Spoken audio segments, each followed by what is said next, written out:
पति के मन में बड़ा अभिमान आ गया था। आपने उस अभिमान को समाप्त कर दिया। और हे प्रभु, आपके इन चरणों का दर्शन करने के लिए बड़े बड़े योगी हजारों हजारों वर्ष की साधना करते हैं और फिर भी आपका दर्शन नहीं हो पाता। मेरे पति ने कोई साधना नहीं की, फिर भी दर्शन प्राप्त कर रहा। और हे प्रभु, आज मेरे पति के कितना भाग्यशाली कौन होगा। भगवान ने कहा, क्यों प्रभु? दैत्यराज बलि ने, मैंने सुना है कि त्रैलोक्य की संपत्ति आपको दान कर दिया था। तब आपने बलि के मस्तक पर अपने एक चरण को रखा। जब उसने त्रैलोक्य की संपत्ति अर्पित किया, आपने कृपा करके एक चरण उसके मस्तक पर रखा। विवाह के समय में प्रभु केवल आपके अंगूठे को धुला गया, स्पर्श किया गया। और हे प्रभु, मेरे पति ने तो न तो कोई योग किया, ना जप किया, ना तप किया, ना ध्यान किया, और आपने कृपा की, मेरे पति के मस्तक पर अपने दोनों चरण रख दिए। प्रभु, मेरे पति के कितना भाग्यशाली कौन होगा।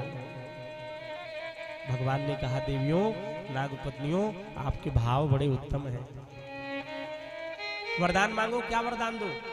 नागपत्नियों ने कहा, प्रभु देना चाहते हैं तो एक वरदान दे दे, अपने चरण का रज दे दे। भगवान समझ गए, नागपत्नियां चाहती है मैं उतर जाऊं। क्यों भाई? कोई गंगा जी में स्नान कर रहा हो और आप उससे कहें कि जरा अपने चरण का रज दे दीजिए, तो उसे तो गंगा जी से निकल करके रेत में खड़ा होना पड़ेगा ना, तब तो चरण रज मिलेगा। तो नागपत्नियों ने कहा, प्रभु चरण रज दे दीजिए, मतलब अब आप मस्तक से नीचे उतर जाइए। थोड़ी देर और अगर नृत्य करते रहे ना, तो मेरे पति का तो काम तमाम ही हो जाएगा। भगवान ने कहा, नागपत्नियों, आप तो स्तुति कर रही हो, लेकिन ये तुम्हारा पति है, ये अभी भी हमें क्रोध में ही देख रहा है। काली नाग ने कहा, प्रभु मैं आपके चरणों में वंदन करता हूँ, एक निवेदन करता हूँ। प्रभु मैं अपराधी हूँ ना? भगवान ने कहा, बिल्कुल।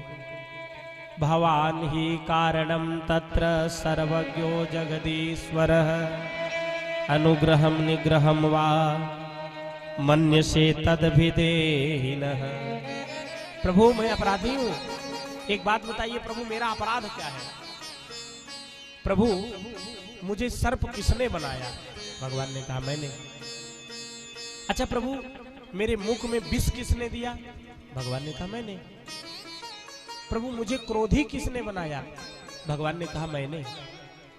हे प्रभु, आपने मुझे सर्प बनाया, आपने मेरे मुख में विष दिया, आपने मुझे क्रोधी बनाया, अब अपराध मेरा क्या है? प्रभु अगर विष की जगह 2 बूंद मेरे मुख में अमृत डाल दिए होते तो लोग हमें अपने घरों में पालते, हमें कोई मारता नहीं। अभी तो मैं जहां चला जाऊं, जो देख ले इतनी लाठी मेरे ऊपर गिराता है कि मुंह कूच कूच करके लोग रोड पे डाल देते हैं। भगवान ने कहा, काली नाग, मैंने तुझे बनाया, क्रोधी बनाया, तेरे मुख में विष दिया, लेकिन तेरे रहने के लिए स्थान भी तो दिया है। तुझे मानवों के बीच में रहने के लिए नहीं दिया है। सर्पों के रहने का स्थान है रमणक द्वीप, ये जम्बू द्वीप है, जम्बू द्वीप में हम आप रह रहे हैं। ऐसे ही सर्पों के रहने का स्थान है रमणक द्वीप। भगवान ने कहा, काली नाग, तू रमणक द्वीप में रह जाकर के